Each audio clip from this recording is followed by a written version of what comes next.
On a day where everybody's getting along and we're all really quite happy with the way things are going right now. Today's the day for the Panic Index.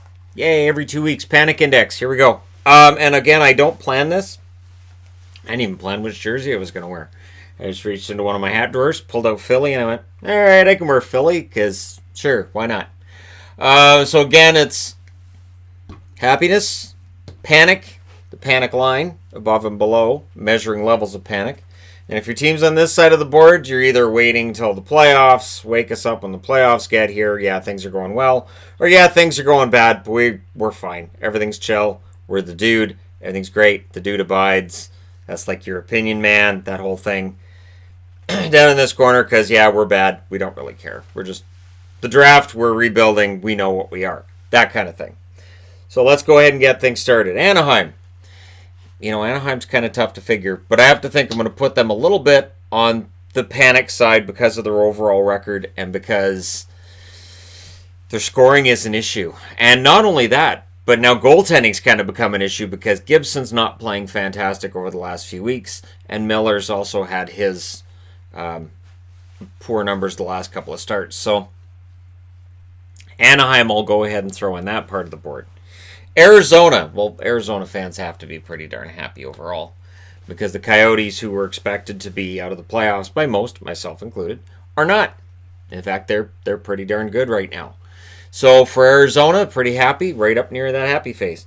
Boston, happy fans, but again, I'm going to put them on the side of waiting until the playoffs wake us up when the playoffs get here. A little bit, not a lot, only because there is some feeling that Torrey Krug could leave during this summer, and so there's some feeling that the Bruins kind of need to, if they're going to win another one, they need to kind of do it this season because they're going to have a hard time keeping everybody together for next year. But again, I don't put them on that side. I don't put them all the way over here. Just a little bit on the chill. We're okay. Everything's good. We'll wait till the playoffs.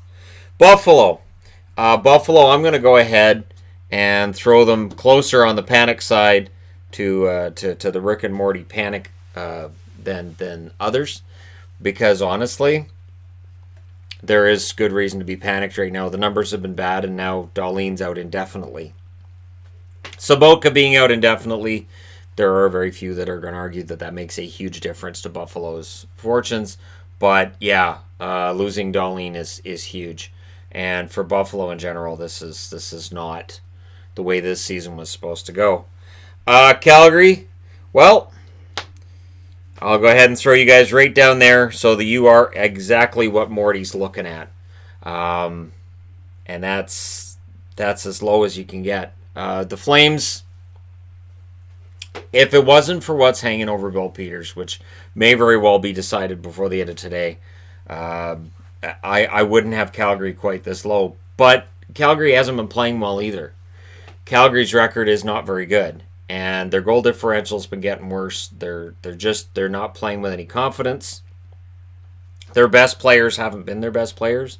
When Mangiapane's your best forward over a few games, it tells you Mangiapane's playing really well, and the other guys aren't, because Mangiapane should not be your best forward over any period of time. While I like his game and all, I think he's great. I think he's good value for his contract. He shouldn't be your best forward, not if you want to be a playoff team. Carolina, things are going pretty well for Carolina. I won't put them as high up as Arizona, but their fan base is pretty happy with the way things are going. Pretty excited about being in the running for a playoff spot and in all likelihood finishing top 3 in that division yet again. Chicago, I'll put them on the optimistic side of that line a little bit. I think Chicago's been on a nice run lately, and even in losses, there's been encouraging signs. Both goaltenders are putting up pretty good numbers, and some of the young kids are producing pretty well. And it's nice to see Highmore get into a game yesterday. I like Matthew Highmore. I think he's a decent depth forward for sure.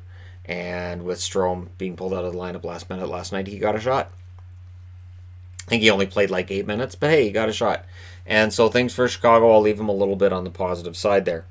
Colorado, a little bit on the positive as well. Now, the reason I have them on the positive is because even though they've lost their last couple of games, they're playing Edmonton tonight, and Edmonton does have a way of dismantling them. I think the fact that they're still putting up a decent enough 500 record minus some of their best players is admirable. So it's admirable, and I think their fans realize, hey, these guys are dealing with a lot of injuries and problems. So the fact that we're 500 through this and we're still putting up some wins, that's pretty important. Columbus wasn't expected to be very good. So I'm going to leave them on this side of the line, which is we didn't expect to be a playoff team. I'm not going to put them in the panic side of things. I know there are some fans who will and have disagreed with me that there's some panic, but in general, it's not a rebuild, it's a retool. As soon as Panarin and Bobrovsky left town, I'm not worried about the other guys because they were rentals, but as soon as Panarin and Bobrovsky leave town, that definitely downgrades the team and the expectation. The expectation is not where it was, and John Tortorella admits that.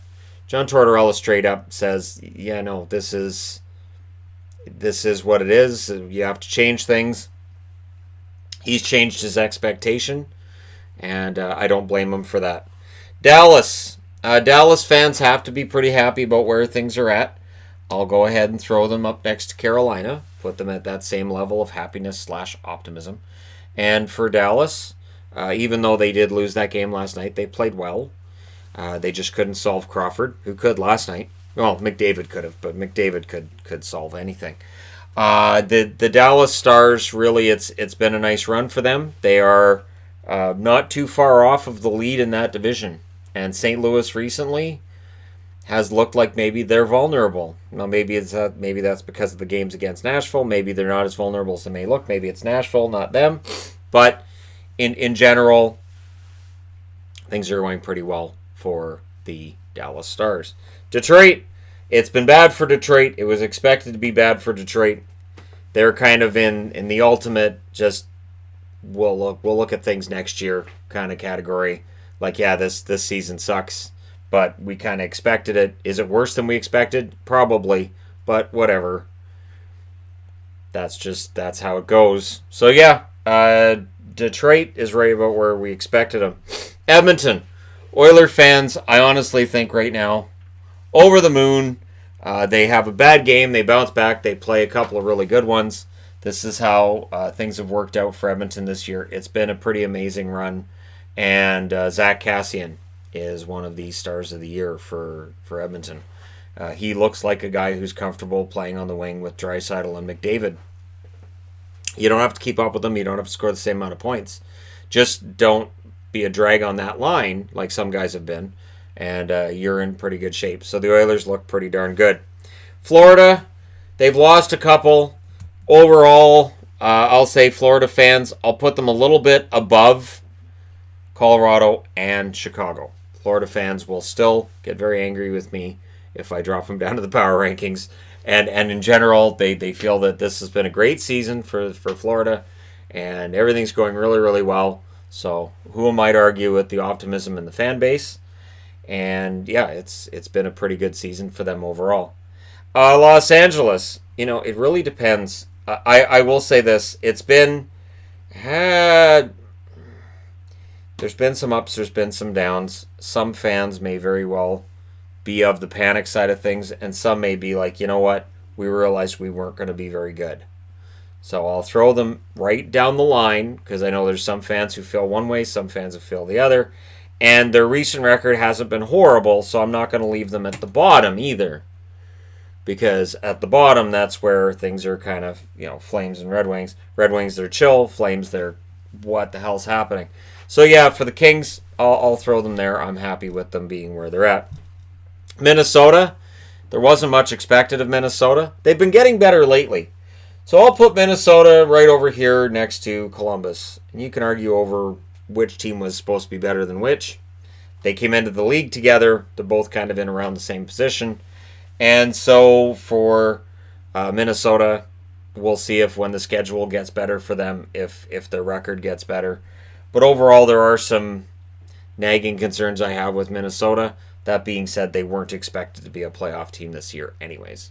So overall, the Wild, the win they had last night, the almost win against Boston. There's been some missed opportunities here and there. We'll see if they can start putting them away. Montreal. I'm going to go ahead and throw Montreal on this side of things. I'll put them below Anaheim. I'll say there's a little bit more panic in Montreal than Anaheim, a little bit less than Buffalo. And Montreal, I think it's justified. And here's why it's justified. They've allowed 14 goals in their last 2 games. The numbers being put up by Carey Price are not good. There's no way to sugarcoat this. It's not just, well, they're okay. No, they're just not good. And that means that either Carey Price isn't playing well or the defense in front of him isn't playing well. And if the answer is both, that is a problem. And for Montreal, they have to figure this out and figure it out quickly. Tomorrow night, they're in against New Jersey. We'll see with them against the Devils how things turn out. Because, again, if you're a Habs fan, there has to be some concern. They're still in a playoff spot right now, but they look vulnerable, and Tampa Bay is starting to win those games they have in hand, so we'll see how things turn out. Nashville, I'll put Nashville right on the line, because Nashville, there's been some concerning results, and then they won back-to-backs, so winning back-to-back definitely helps. I'll say things are right around the middle. They're not a playoff team right now, but they look like they're in the hunt for it, and it is still far too early in the season to say what Nashville is. And is Saros now the starter? Have we reached that point? Or is he just going to be the starter this week and next week they'll be back to Rinne? Are we going to see the numbers remain mediocre for the goaltending overall? That's the big question I have with them. New Jersey, they weren't expected to be very good. I don't know how much panic there is, although I will say, if you felt like Subban being added and Gusev and all these guys coming in and Hughes coming in as number 1 draft pick, if you felt that was going to make the Devils better, right now you may very well be in a panic. And losing at home last night against Minnesota may very well cause some sort of panic. Again, they weren't favored to make the playoffs by many, but they were supposed to get better. And now the argument is, are they better right now than they were last year? And that's the million-dollar question. And it's something Ray Shero has to figure out pretty darn soon here, because calls have to be coming in on Taylor Hall, and what he does with Taylor Hall may very well decide how his job works out from here. The Islanders, well, Islanders fans can't be upset just because they lost their last game, so I'll put them right up next to the Oilers. So if you wear orange and blue in this league, you've been surprisingly good, and your fan base should be remarkably happy with that. The Islanders right now, still likely the best team in the league. They're still number 1 on the power rankings as of today. And I don't see any reason why they necessarily would get knocked off. Although, if they lose tonight, that would make an argument that maybe they should drop down to 2nd. But they've gained themselves a lot of goodwill with recent results. And things are looking pretty good for them. Rangers. I'll put the Rangers on the positive side of it. Last couple of wins have been important. Panarin's on an insane run. Panarin right now is on pace for 112 points. He's not going to get 112 points. But he has taken to the Rangers very, very well. And clearly the Rangers have taken to him.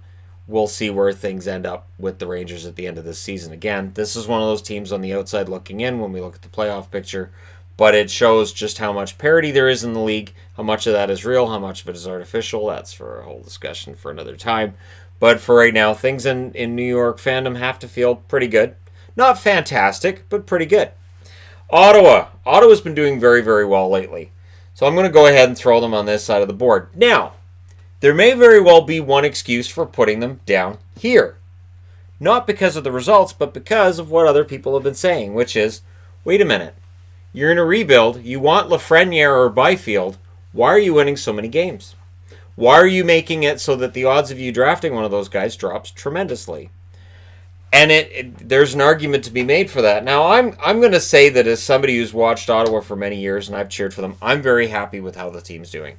You cannot guarantee you're going to draft first. If you finish last in the NHL, your odds of drafting first, 18%. Your odds of drafting in the first 3, I think, is about 48% overall. So you have a better than 50% chance you don't draft in the top 3 if you finish last overall. So with those kinds of numbers, you know what? It's a lottery in its purest form, and I'm fine with Ottawa winning games, and I'm mildly optimistic. But again, this is on that side of the board where you're like, it's fine. In fact, you know what? Ottawa's too close to that line because I don't think the expectation is playoffs. I don't think they're overly concerned with making the playoffs. I think there will be a lot of crowing if they somehow did finish ahead of Toronto in the standings. That could be an obnoxious offseason for Toronto fans, but I don't think there's a lot of concern about making the playoffs. And I think, honestly, just enjoy the run, enjoy the wins, because we don't know who's going to draft where. And again, if the team finished at the bottom, and if they just bottomed out completely, and then they draft fourth, there's going to be some fans who are upset. Whereas if they end up finishing, say, with 82 points, and they end up drafting second or third, that's a happy fan base. Philadelphia. Things in Philadelphia aren't bad. They're not fantastic. I'll be in non-committal. I'll throw them on the line.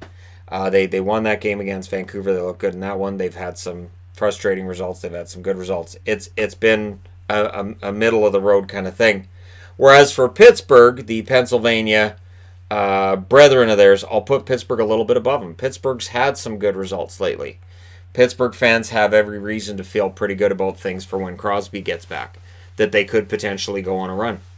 And yeah, the fact that they're getting wins when they're without their best player, that's impressive. So Pittsburgh, we're going into a game tonight against Vancouver. We'll see how that turns out. San Jose, Sharks fans are pretty happy right now. Back in the playoff race, back in a playoff spot, and looking above them in the standings rather than looking below them and saying, how far can things go? How bad can this get? And suddenly not as worried about what that draft pick that they don't have this year that goes to Ottawa, what that draft pick could be. So San Jose will not worry about that draft pick if it's 17th or later in the draft. And right now, having won 9 out of their last 10, things look pretty good for San Jose, and there's every reason to be optimistic. St. Louis is the ultimate. So they go in this corner of wake us up in the playoffs. We're not really concerned. We are absolutely cool and chill with whatever happens from here because they won the Stanley Cup last year. So despite some recent setbacks they've had against Nashville, I don't think there's any concern. Tampa Bay, kind of the ultimate wake us up when the playoffs arrive. Now, you know what? I shouldn't put them that high because their results haven't been that great, but they've won 3 in a row, and I really think that they're waiting until the playoffs. We'll see how things are when the playoffs roll around. So Tampa Bay, strong season that they're having thus far. Stronger than we think it is. Because of what happened last year, the 62 wins, when we look at their record right now, we go, really, that's it? 12-7-4? But yeah, they're 12-7-4. They're still winning more than they're losing, and they look like a playoff team right now. So maybe they'll be more dangerous as an underdog than they were last season. Last season, they won 0 in the playoffs, so anything's more dangerous than 0. Toronto, there are some optimistic Toronto fans. I'm going to put them up here with San Jose. I'm going to say why. Right now, the feeling is you had BK and AK before Keefe and after Keefe. So AK, the Leafs are 2-0. BK, we don't worry about BK. I would imagine even just Burger Kings will just die in Ontario because that's BK, right? So you have before Keefe, after Keefe, and right now the optimism with Toronto fans is huge, and I understand it. I totally get it. With that dark cloud that was hanging over this team suddenly being lifted, I get it. I really do. And so the optimism is pretty high. I didn't put it up as high as Arizona, but it's still pretty high. Vancouver, you know what? Vancouver's kind of a mixed thing, so I'm going to leave them down here with Anaheim. There has to be concern. They've only won 3 of their last 10, so there has to be concern. That being said, they're in a playoff spot, so I don't think there's any panic yet. And yet, they don't own their own draft pick. It's protected in the top 10. I believe it's top 10 protected. Or, no, it's playoff protected. So if they miss the playoffs, then they give up next year's top draft pick. And, I mean, if the Canucks miss the playoffs and if they draft Byfield or Lafreniere, they're going to look like geniuses. Because then next year's, it shouldn't matter what they lose. But I don't think we want to see that. I think with the core that Vancouver's got, which is a pretty talented core of players, you want to see them in the playoffs. So for Vancouver, I've got them slightly on the panic side, but not that far.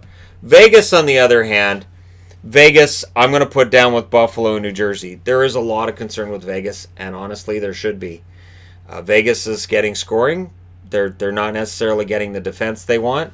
Vegas's defense is where we thought it was 2.5 years ago. I just curious as to how it took this long for this to really reveal itself, but it has. And I'm not sure how you fix it because teams aren't running around giving away defensemen. Buffalo is the one that might have been willing to give up a defenseman, but look where they are because their number one defenseman's out. And you don't want to be betting and gambling on the hopes that Bogosian will stay healthy. He's one that routinely gets hurt.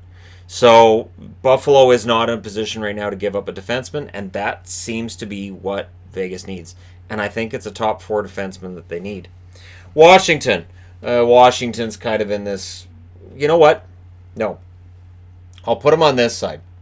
I'll put them on this side because they're kind of happy with where things are going. But even though the record is fantastic and they're first in the league, I'm not going to put them at the top because there is some feeling of, but wait till the playoffs roll around. The thing is, they can't really be as blasé as, say, St. Louis because they have Holtby and Backstrom up at the end of the year.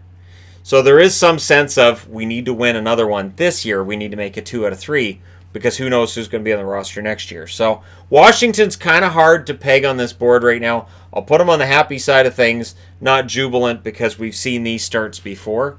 And if the Caps win a President's Trophy, I think that's more concerning for a Caps fan than it would be otherwise. Because when the Caps win President's Trophies, they don't do very well in the playoffs. They are a big part of the reason why the President's Trophy is seen as a jinx, is because they haven't won with the President's Trophy. Winnipeg, things have to be pretty happy in Winnipeg right now. You know what? I'll put them up with Arizona, and I'll explain why. Winnipeg's defense is still not great, and Beaulieu is going to be out for the next 7 to 10 days. That came out, I believe, yesterday. That came out, and there's always something going on with that blue line, and they're relying on Pionk a ton. So the fact that their record is as solid as it is, and they've won 7 out of their last 10, is a reason for fans to be very happy. Hellebuck has been really good, and they haven't needed contributions from guys like Wheeler and Laine. So things in Winnipeg have to be feeling pretty good right now, and I've got them up with Arizona. Arizona used to play in Winnipeg. Winnipeg used to play in Atlanta, so it kind of makes sense that they'd both be in the same spot, much like Columbus and Minnesota came into the league together, are in the same spot on the board, and there's Detroit all by themselves. And again, there are fewer teams that I think are kind of, that their fan base would be kind of blasé about the way things are going.